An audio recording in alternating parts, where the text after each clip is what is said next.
The forest did not smell of pine. It smelled of cordite, churned mud, and the metallic tang of fear. For 16-year-old Klaus Richter, the Ardennes in December 1944 was the end of the world. His Volkssturm uniform, a patchwork of ill-fitting wool and discarded insignia, was too large for his bony frame. The Kar 98K rifle felt like a clumsy iron pole in his freezing hands. He was not a soldier. A month ago he was a student in Cologne, sketching cathedrals. Now he was a ghost, haunting a dying forest. A final, desperate line of defense for a Führer he had never met. The command had come down from the highest levels, from Adolf Hitler himself. Every man, no matter how young or old, would defend the fatherland. The offensive, what the Americans would later call the Battle of the Bulge, was their last great gamble. Klaus and the other boys in his squad, boys with pimples and voices that still cracked, chanted the slogans to keep warm. "Victory or Siberia," they'd shout, their breath fogging in the frigid air. But when the American artillery began its symphony, the slogans died in their throats. It was a sound you felt in your teeth, an earth-shaking concussion that turned ancient trees into splinters of frozen pine. Klaus huddled in a shallow foxhole, his knuckles white on his rifle. He thought of the propaganda posters, the heroic German soldier, jaw set, staring into a glorious future. He felt nothing like that. He just felt small and terrifyingly alone. Then came a new sound, a low, grinding rumble that grew into a mechanical roar. Sherman tanks. They emerged from the misty woods like steel beasts, their machine guns spitting fire. The world dissolved into chaos. Men screamed. The boy next to Klaus, a baker's apprentice named Hans, simply vanished in a cloud of red snow. Klaus fired his rifle once, the recoil slamming painfully into his shoulder. He didn't know if he hit anything. He didn't care. He scrambled backward, crawling through the snow, the single thought in his mind not of the Führer, but of his mother. He was cornered in a small ravine, his rifle empty, his body trembling so violently he could barely stand. A figure loomed over him, silhouetted against the gray sky. An American. The soldier's helmet and M1 Garand seemed impossibly large. Klaus squeezed his eyes shut, bracing for the end. He recited the words he'd been taught. Ich sterbe für meinen Führer.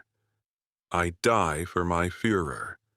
A rough voice cut through his terror, speaking in English. Put your hands up. On your head. Klaus didn't understand the words, but the tone was unmistakable. He slowly raised his trembling hands. The American soldier leaned closer, his face grim. He looked at Klaus's tear-streaked, soot-stained face, at the oversized coat, at the boy drowning inside the uniform. The GI's hard expression softened into disbelief. He lowered his rifle slightly and muttered to his comrade nearby, "Jesus Christ, Bill. He's just a kid." The end was not a bullet, but a tag tied to his buttonhole. Klaus Richter was no longer a name. He was prisoner, Jagdjurs 31G, 8492. He was herded with thousands of other gray-faced men, a river of defeat flowing west. They were packed into cattle cars, a bitter irony that was lost on most of the boys, but not on the older Wehrmacht veterans who stared at the floorboards in grim silence. The journey across a wounded France was a blur of shuttered towns and hostile stares from civilians. On the docks of Cherbourg, the scale of the Allied war machine became terrifyingly real. An endless flotilla of ships stretched to the horizon. Klaus, who had only ever seen the Rhine, was put aboard a Liberty ship, a floating steel city reeking of diesel and boiled coffee. For 2 weeks, the Atlantic Ocean was his entire world. He shared a cramped, stuffy hold with hundreds of other Germans. They were a cross-section of Hitler's failed army, grizzled officers who still spoke of honor, bitter SS troopers who glared with impotent rage, and boys like him, who were mostly just seasick and scared. Watching over them was Sergeant Frank Miller of the U.S. Army. Frank wasn't a combat man. He was a former high school history teacher from Abilene, Texas, drafted into the military police. His job was to escort and guard prisoners. He'd seen thousands, but the recent influx from the Ardennes was different. They were so young. He'd watch them through the hatch, huddled together, their faces pale in the dim light. From the Journal of Sergeant Frank Miller, January 28, 1945. Another transport. They call them Hitler's Last Harvest. Boys. Some can't be older than 15. They carry this look, not of hatred, but of utter bewilderment, like they've been woken from a terrible dream and don't know where they are. We processed one today, girth 31G 88492. Richter, Klaus, 16. Couldn't weigh more than 120 pounds. He just stared at me with these huge, empty eyes. You look at a kid like that and you stop seeing the enemy. You see your neighbor's son. Makes you wonder what this whole damned war is for. When they finally saw land, it wasn't the bombed-out rubble of Europe. It was Norfolk, Virginia. The port was bustling, clean. Klaus saw civilians on the streets, women in colorful dresses, men in clean shirts. No one was starving. No one was hiding. The country didn't even look like it was at war. This was the first true crack in the foundation of his indoctrination. The America he'd been told of, a decadent, weak nation on the verge of collapse, did not exist. The final leg of the journey was by train. For days, Klaus stared out the window as the American continent scrolled past. The endless green fields of the east gave way to the vast, flat expanse of the south. The sky was bigger here. The land felt emptier, yet more immense than anything he had ever imagined. The sun was a relentless, punishing force. Finally, the train hissed to a stop. The door slid open, revealing not a city, not a forest, but a dusty, sun-baked plain under a white-hot sky. A sign read, Camp Hearn, Texas.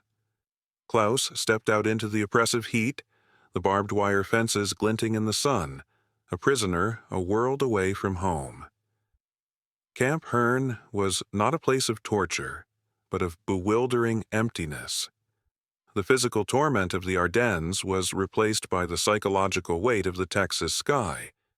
It was a vast, unforgiving bowl of blue, pressing down on the dusty barracks and the shimmering barbed wire. The commandant, Colonel Evans, a career officer with a pragmatic streak, ran the camp with firm but fair efficiency. He understood his dual mandate, one that came down from the highest levels of President Franklin D. Roosevelt's administration. Adhere to the Geneva Convention and utilize the prisoners as a labor force to alleviate the domestic manpower shortage. Klaus was assigned to a work detail, picking cotton in the sprawling fields that surrounded the camp. For a boy from a crowded German city, the work was back-breaking and surreal. The sun was a physical enemy, beating down relentlessly. He worked alongside the same men from the transport ship, the resentful SS veterans who worked with sullen fury, and the other boys, the Hitlerjugend and Volkssturm, who moved with a dazed, mechanical obedience. Inside the wire, the hardline Nazis maintained their own brutal hierarchy. They held secret courts, punishing any prisoner who seemed too cooperative with the Americans. They called them traitors, and their whispers were as sharp as shrapnel. Sergeant Frank Miller often supervised the work details. He saw the friction, the fear in the younger prisoners' eyes. He reported it to Colonel Evans. "The ideologues are keeping the others in line, sir," Miller said one afternoon, his uniform dark with sweat. "They're just kids, Colonel. They're terrified of their own NCOs." Colonel Evans looked out his office window at the lines of gray-clad prisoners returning from the fields. "The war won't last forever, Sergeant." "What happens to these boys, then?" "We're not just their jailers. In a way, we're their caretakers. A full belly is the best antidote to fanaticism." Let's try a little American persuasion. The persuasion arrived the following Saturday. Instead of the usual bland stew and hard bread, the prisoners were led to a field where camp cooks stood over smoking grills. The smell was intoxicating, completely foreign to the Germans.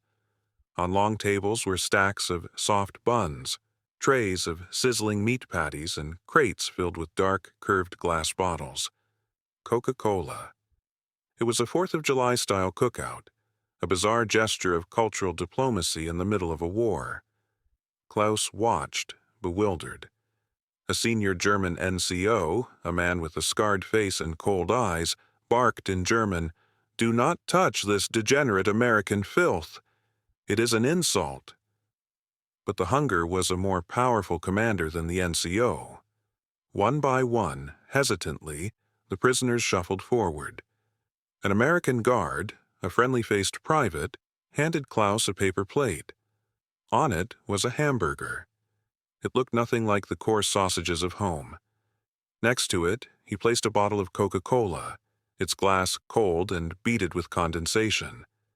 Klaus looked back at the glaring NCO, then at the food. His stomach ached. Slowly, he took the plate and retreated to a quiet spot. He took a bite. The soft bread, the savory, juicy meat, the sharp taste of pickles. It was a revelation. It wasn't the food of a weak, dying culture. It was delicious. He opened the Coca-Cola. The fizz tickled his nose. He took a sip. The sweet, cold, carbonated shock was unlike anything he had ever tasted.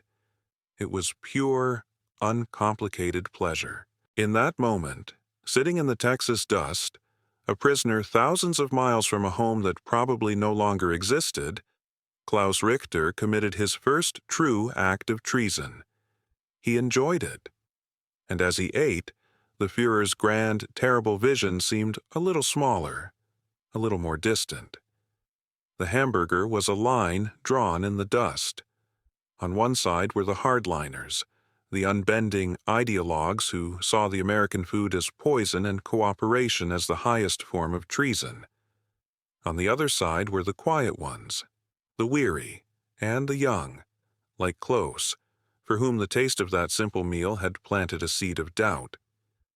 The camp was now a place of silent schisms, where a shared language was no longer a guarantee of brotherhood.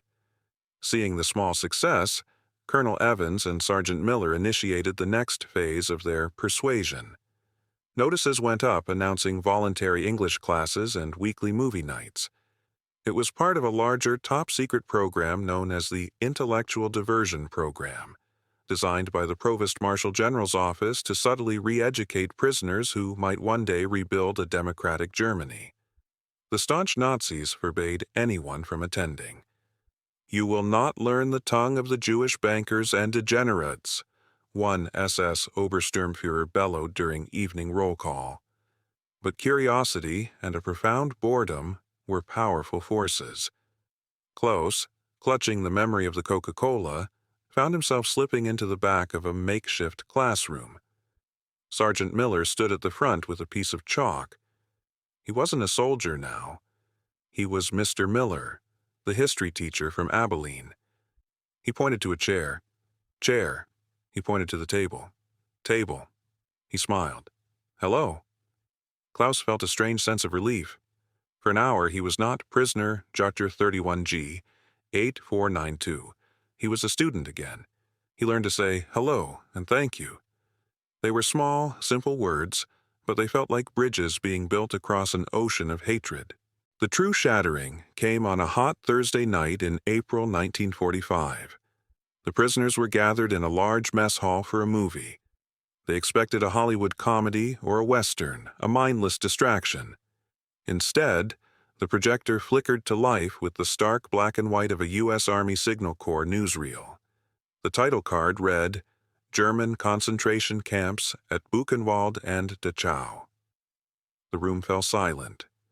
General Dwight D. Eisenhower appeared on screen, his face a mask of cold fury, forcing German civilians to witness the atrocities. Then came the images. piles of skeletal bodies stacked like cordwood, emaciated survivors with hollow, haunted eyes staring from behind barbed wire. A bulldozer pushing a mountain of corpses into a mass grave. A wave of revulsion and disbelief swept through the hall. Some prisoners shouted, "Propaganda! Lies!" and stormed out. Others wept openly.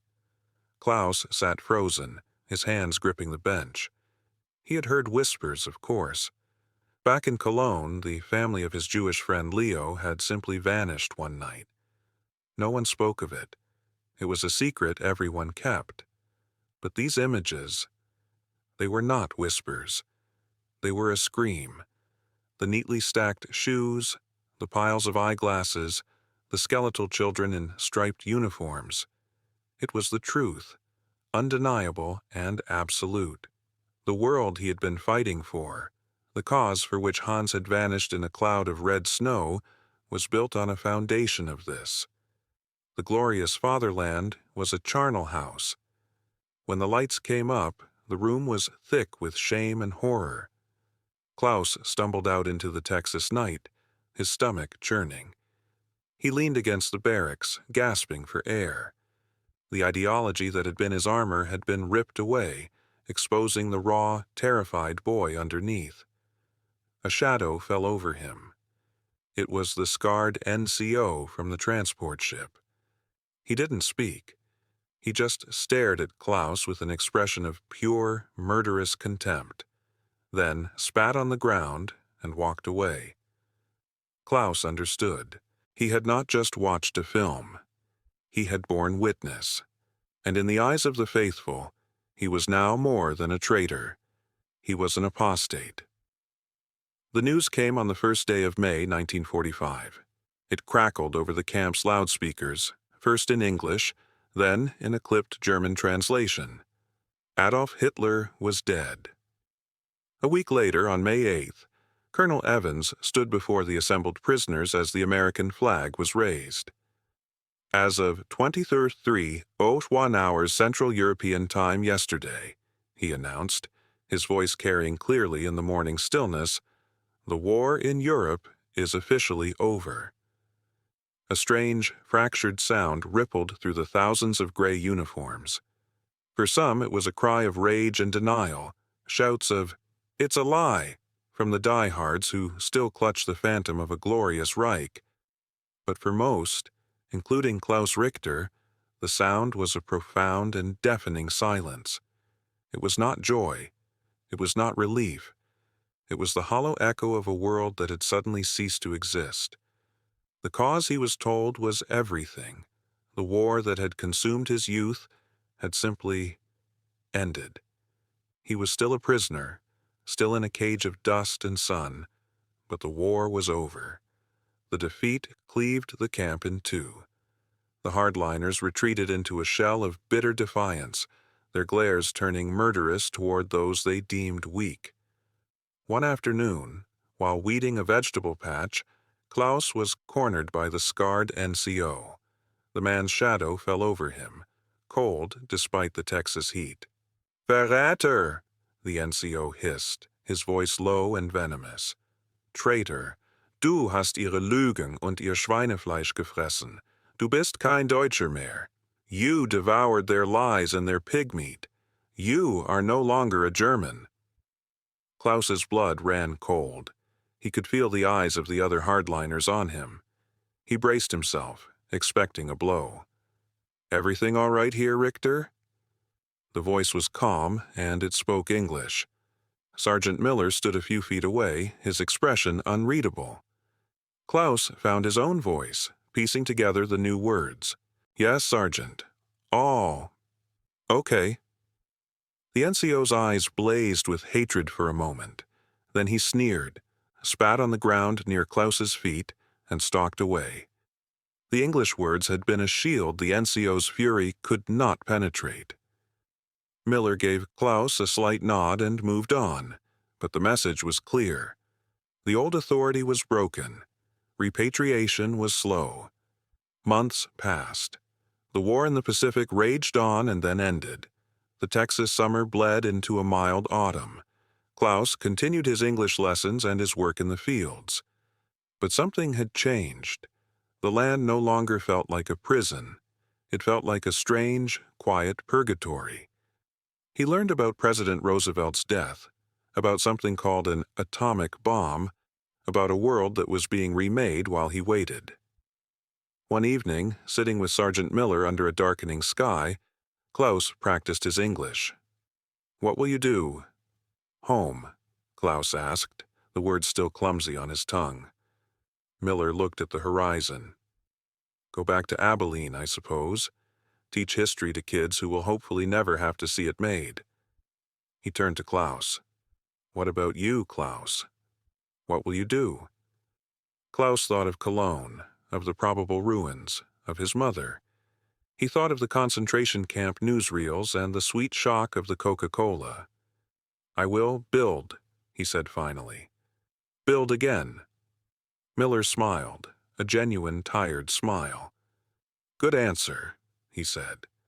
"That's a good answer." Looking out past the wire, Klaus Richter no longer saw the edge of a cage. He saw a horizon. He was still a prisoner, but he was no longer a ghost of the Ardennes, haunted by a dead Führer. He was a 16-year-old boy who had survived the end of his world and, in the most unlikely of places, had heard the first quiet whisper of a future.